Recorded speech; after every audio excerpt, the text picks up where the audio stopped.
24. 먹어봐야 맛을 안다. 로크의 영국 경험론. 홉스의 뒤를 이어 영국의 경험주의를 체계화시킨 존 로크 1632에서 1704는 정치사상가이며 교육자로서 18세기 계몽주의와 정치적 자유주의의 기초를 다진 사람이다. 그는 영국의 브리스틀 근처에서 스피노자가 태어난 같은 해에 태어나 웨스트민스턴 학교에서 라틴어와 그리스어를 비롯한 인문과학의 기초교육을 받은 뒤 1652년에 옥스퍼드 대학에 입학한다. 지병인 천식 때문에 로크는 1675년에서 1679년 사이에 프랑스에 머물면서 프랑스의 지식인과 사상에 접하게 된다. 로크는 깊은 교류를 가져온 샤프츠버리 백작의 영향으로 인해 1667년부터는 국가이론에 있어서는 지금까지의 국가지향적인 입장에서 자유주의적 입장으로 돌아서고 자신의 저서를 통해 이 새로운 방향을 강하게 펼친다. 이러한 이유로 그는 1683년에 자유스러운 분위기를 보장하던 네덜란드로 망명해 가명을 사용하면서 많은 저서를 남긴다. 그의 대표작 인간 오성론도 이 시기의 것으로 1690년에 발표되었다. 그의 저작 활동은 이외에도 광범위한 분야에 걸친 것으로 수학과 교육학은 물론이고 성서의 주석에서부터 프랑스의 포도주 제조법에 이르기까지 실로 다양하다. 또한 의사로서도 큰 명성을 얻었던 그는 말 그대로 백과사전적인 만능의 철학자였다. 그러나 그의 위대한 공헌은 무엇보다도 인류 역사에서 최초로 자유의 개념을 법의 아르키메데스 점으로 만들었다는 것이다. 로크가 18세기 철학과 사상에서 갖는 의미는 다 말할 수 없을 만큼 크지만 특히 자유의 기반을 둔 그의 실천 철학은 앞으로 다루게 될 루소나 칸트의 철학에 큰 영향을 미쳤다. 나는 내가 한 경험의 합계이다. 로크의 인간 오성론. 로크의 철학은 철저한 경험 철학이다. 우리가 아는 모든 것은 우리의 경험에서 나오는 것이고 또 이 경험을 어떻게 통제, 관리하느냐에 따라 좌우된다고 보는 것이다. 이러한 관점에서 정리된 국가, 종교적 관용 그리고 교육에 관한 그의 생각은 자유와 계몽의 문제에 막대한 영향을 주었다. 그러나 그의 철학적 핵심은 인간 오성론의 저서에서 다루는 인식에 관한 이론이다. 로크는 자신의 철학적 과제를 인식 능력은 어떤 일을 하는가라는 문제에 두고 인식의 출발점, 인식의 토대와 오성이 갖는 인식 능력의 한계를 알고자 했다. 이에 반해서 홉스와 데카르트는 세계를 설명하는 것에 관심을 두었다. 반면 로크는 인식을 누가 하느냐는 문제에 관심을 가졌다. 왜냐 하면 데카르트식으로 사고하는 나를 존재의 조건으로 본다면 생각을 멈춘 순간에 나는 어떻게 되는 것인가? 이러한 문제를 해결하기 위해 우선 로크는 우리의 의식 속에 모아진 특정한 생각들, 즉 관념을 자세히 분석한다. 관념이란 정신이 자각하는 것, 사유와 오성의 대상을 말한다. 그러면 이 관념들은 어떻게 생기는가? 그것은 오직 경험을 통해서 이루어진다. 경험하기 전에 태어나면서부터 갖고 있는 인식이란 아무것도 없다는 입장이다. 우리는 태어날 때 하얀 백지와 같은 상태이다. 이것이 그의 백지 이론이다. 이 백지는 경험이 쌓임으로써 내용이 채워지게 된다. 곧 우리의 오성은 우리의 경험이 이 백지 위에 무엇을 그리느냐에 따라 서로 다른 내용으로 채워진다는 것이다. 이에 따르면 우리가 누구나 같은 내용을 의미한다고 생각하는 사랑이라는 단어는 하나의 이름에 지나지 않으며 우리 각자의 경험이 사랑이라는 단어를 관념으로 바꾸어 놓는다.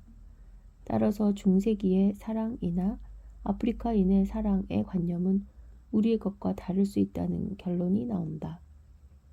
그러나 우리가 어떤 것을 안다는 데는 한계가 있다고 로크는 주장한다. 우리의 삶은 우리의 관념을 뛰어넘지 못하고 또한 관념들 사이에 있는 서로 다른 차이를 다 파악할 수 없기 때문이다. 즉, 삶의 정도에 따라 사물의 실제를 좀 더 알거나 덜 알거나 하게 된다는 것이다. 따라서 진리란 로크에게 있어서는 사물들을 얼마나 정확히 알며 그것을 어떻게 묘사하고 표기하느냐에도 좌우되는 문제이다.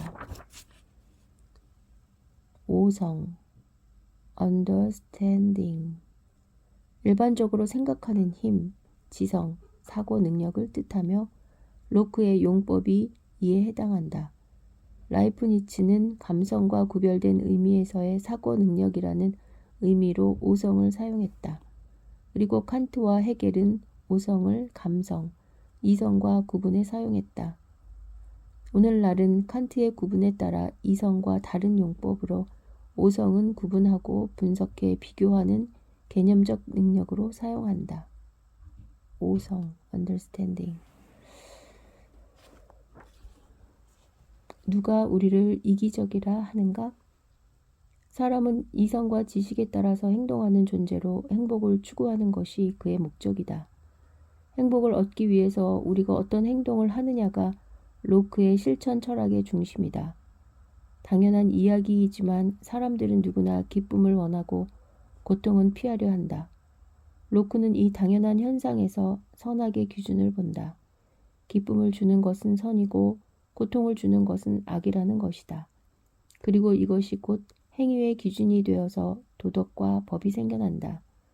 그가 말하는 도덕과 법은 세 가지로 분류된다. 신의 법.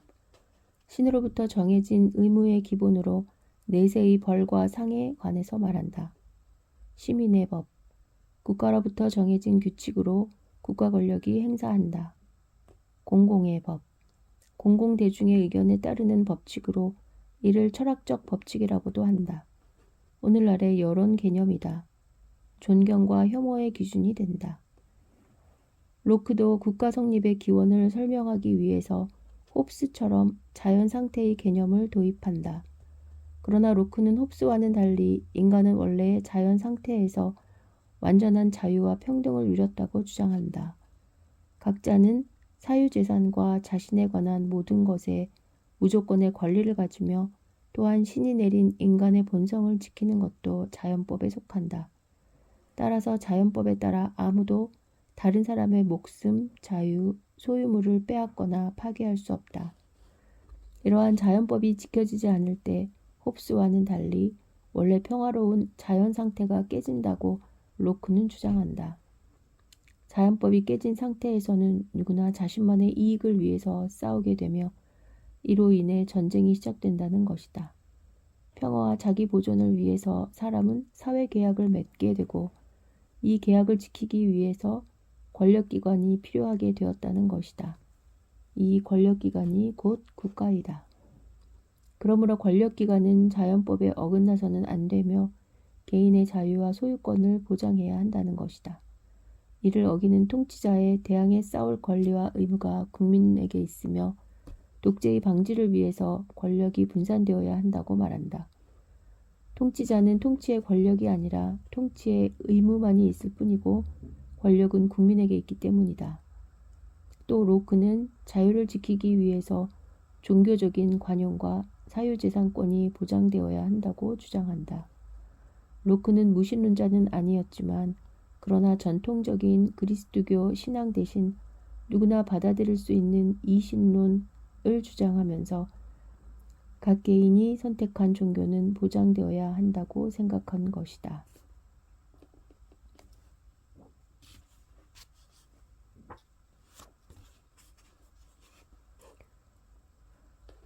26. 인식은 어떻게 나타나는가?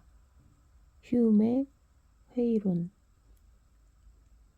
영국의 경험주의는 버클리를 거쳐서 1685년에서 1753년에 이르러서 완성 단계에 이르고 또한 동시에 경험주의의 한계가 드러나게 된 것도 사실이다. 귀족 가문 출신인 휴문 스코틀랜드의 에딘버러에서 태어나서 에딘버러 대학에 다녔다. 주위의 권유로 법률 공부를 시작했지만 곧 포기하고 철학과 문학으로 방향을 바꾼다.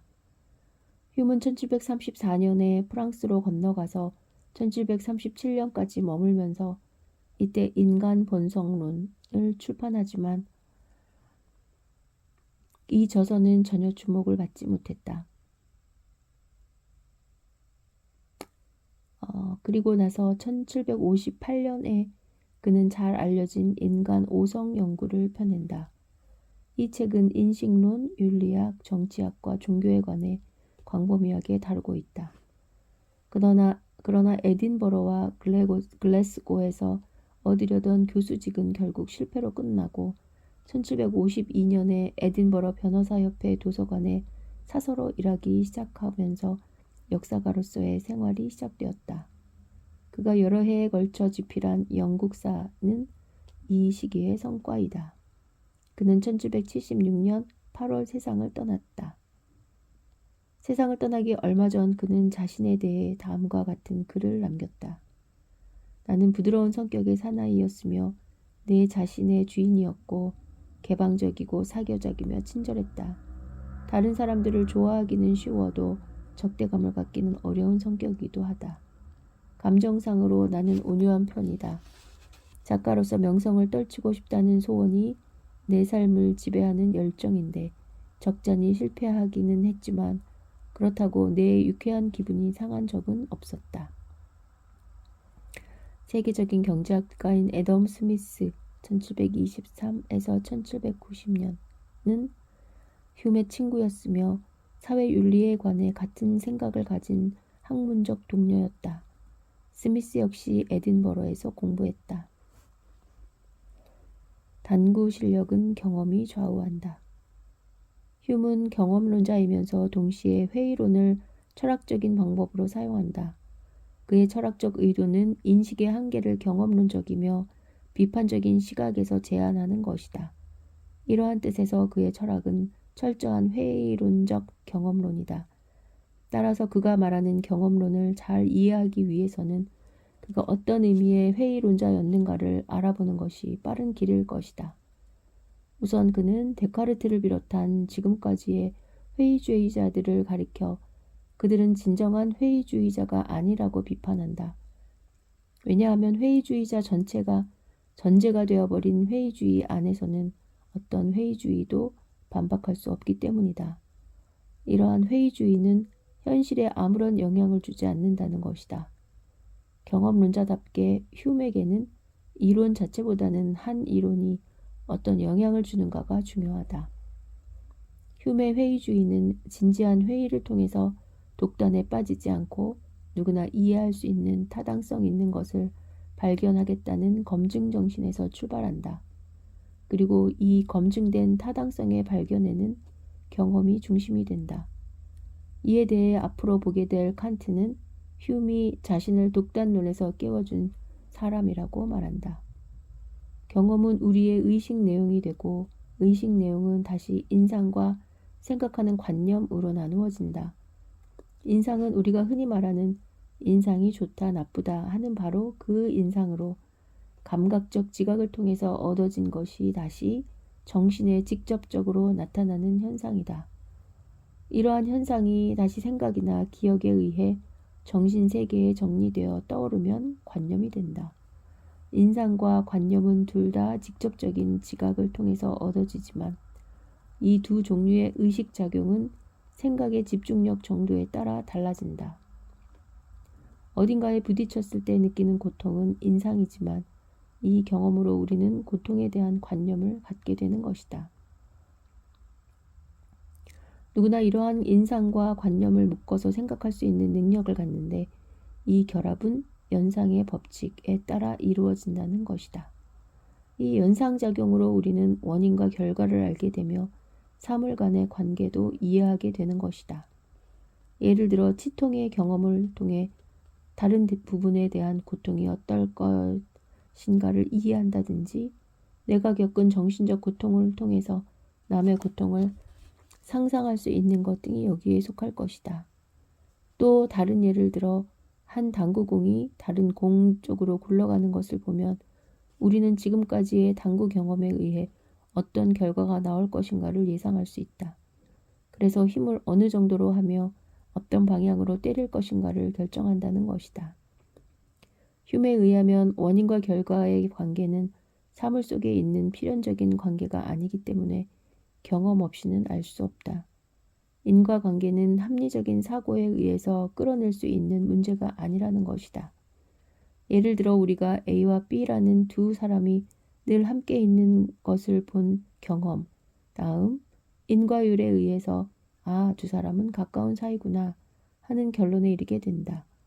그런데 이것은 우리의 경험적 습관에 의해서 내린 판단이지 결코 이 두 사람이 자신에게서 이런 결론이 내려질 만한 어떤 것도 있지 않다는 것이다. 결국 휴무는 자신의 이러한 회의적 통찰을 통해서 다음과 같은 결론에 이른다. 인간은 자신의 주변에서 일어나는 일들에 대해서 참된 근원과 원인을 알 수 없다.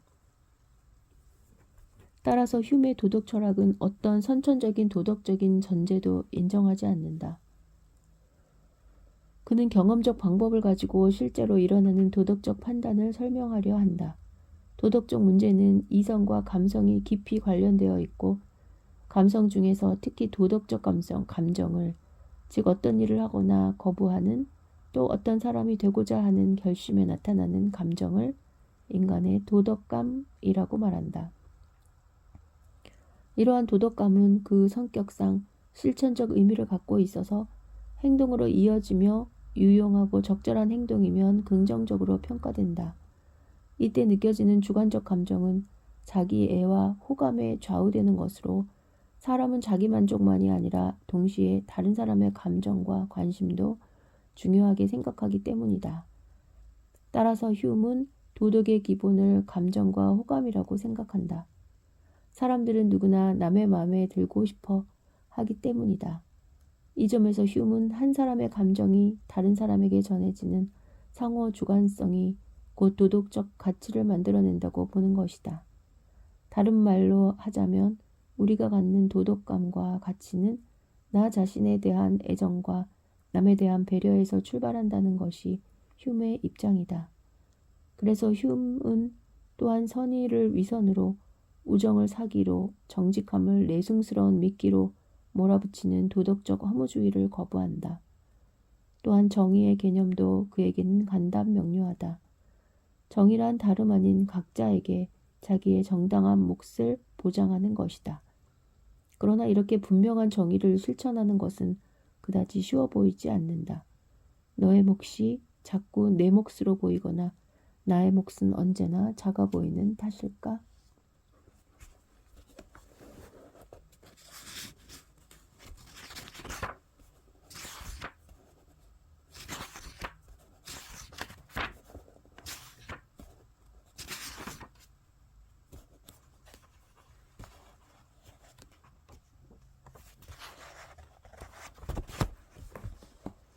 25. 나의 책상이 있는 곳은 어디인가? 버클리의 관념 실제론. 흔히 사람들이 로크와 휴메 사이에 자리매김하는 조지 버클리 1685에서 1753은 아일랜드의 남부에서 태어나 더블린에서 대학 공부를 했다. 졸업 후 성공회의 성직자로 생활하면서 자신의 철학적 관심을 좇아서 무엇보다도 데카르트와 로크의 이론에 몰두했다. 그가 갖는 철학사적 의의는 로크에서 휴무로 넘어가는 과정에서 나타나는 새로운 시도에 있다. 그는 자신의 철학을 다음과 같이 짧은 말로 간단히 요약하고 있다. 나는 새로운 사상을 세우려고 하지는 않는다. 내가 하려는 것은 다만 지금까지 세상의 보통 사람들과 철학자들이 알고 있던 진리를 통일하고 이를 보다 더 밝은 빛 속에 드러내려고 하는 것뿐이다. 이 진리의 첫 번째는 우리가 직접 지각하는 것들이 실제한다는 것이요. 두 번째는 직접 지각된 것들은 관념이고 관념들은 오로지 마음속에만 존재한다는 것이다. 이 두 가지 생각을 합친 것이 결국 내가 내세우려는 주장의 핵심이다. 이로써 그가 추구하는 철학의 방향은 실제론과 관념론을 통일하려는 것이라는 것을 알 수 있다.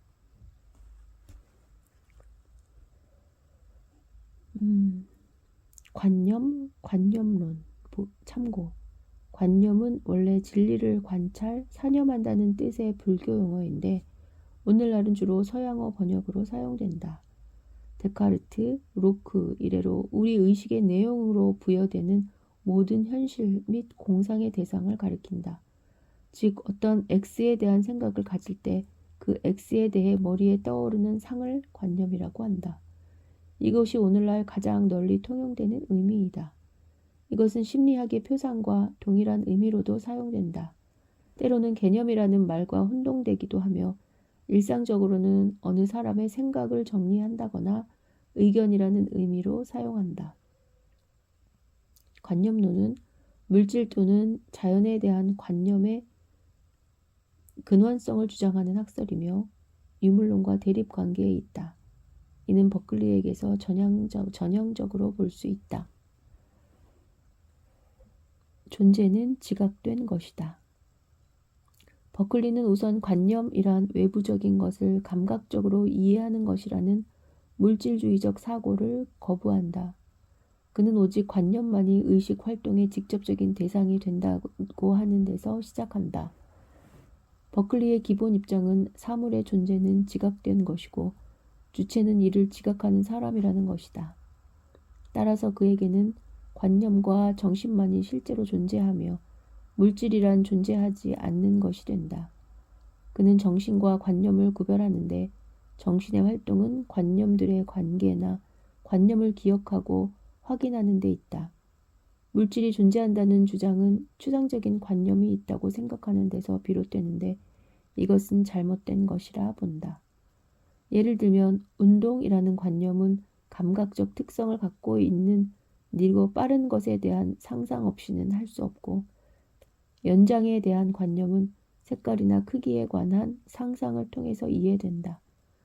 따라서 그에게는 청소년이라는 관념은 고민하는 청소년이라든지 문제 많은 청소년이라는 어떤 구체적 생각과 더불어 이해되는 관념이다. 그렇다면 주관에 의해 인식되지 않지만 실제로 외부 세계에 존재하는 감각으로 파악되는 사물은 어떻게 되는 것일까? 하고 버클리는 묻는다. 우선 이 외부 세계의 사물은 감각적이라고 해서 곧 물질적인 것은 아니라는 것이다. 그리고 인간 정신에 의해 파악되지 않은 것이라 해도 다른 어떤 정신에 의해서 지각된 것이라는 주장이다. 따라서 그는 나의 정신과는 상관없이 존재하는 한 나무는 무한한 신의 정신에 의해 지각된다고 말한다.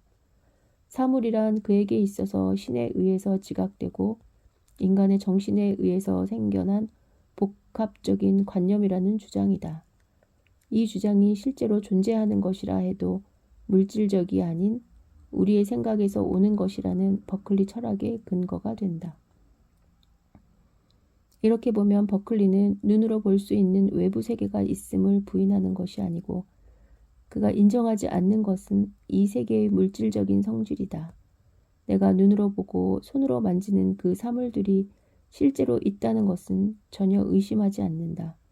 내가 부인하는 것은 바로 철학자들이 말하는 물질 혹은 물질적 실체이다. 다시 말하면 우리가 어떤 것을 감각을 통해서 알게 되더라도 그것은 주관적이며 그래서 우리가 알게 되는 것은 그것의 물질적 실체가 아니라는 것이다.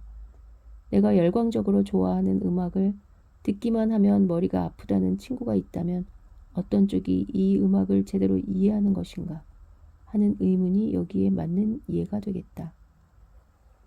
로크가 주관적 합리론을 땅으로 끌어내려 인간의 실천적 문제를 다루었다면 버클리는 다시 하늘로 날아오르는 철학을 펼쳤다고 볼 수 있다. 성직자였던 그가 신앙과 도덕의 편에서 철학을 다루고자 했던 것은 어찌 보면 당연한 일일 것이다. 버클리는 유물론에서 무신론의 원인을 보았기 때문이다. 도대체 존재라는 것이 무슨 뜻일까?